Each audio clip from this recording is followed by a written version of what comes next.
Černobylyje, kad veltui žemė nestovėtų, pasodino tabaką, iš kurio padarė cigaretes, o ant pakuotės parašė: Sveikatos ministerija paskutinį kartą įspėja.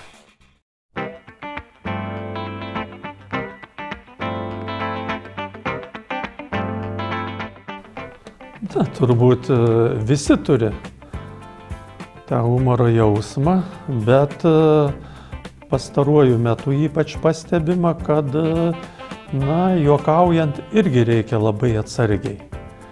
Nes, ne visada žmonės teisingai supranta, galbūt čia dabar jau ir gyvenimo įtaka yra, kad žmonėm ir sunkesnis gyvenimas, ir tą humorą žmonės ne visada priima.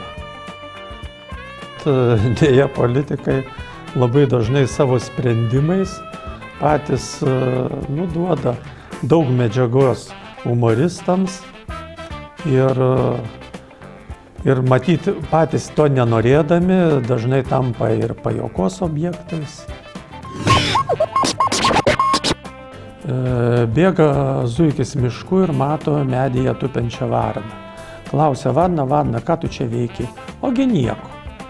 Ar aš negalėčiau irgi nieko neveikti kartu su tavim? Gerai, zuiki. Zuikis atsigulė po medžiu, guli, nieko neveikia, bėga pro šalį lapė, kapt zuikį ir nusineš. Varna pasižiūrėjo ir sako: kvailas tas zuikis, kad nesuprato, kad nori nieko neveikti, reikia pirmiausia aukštai sėdėti. Kalėdų senelis, išklausęs Lietuvos premjero taupymo programos, nusprendė besmegeniams atlyginimus išmokėti vasarą.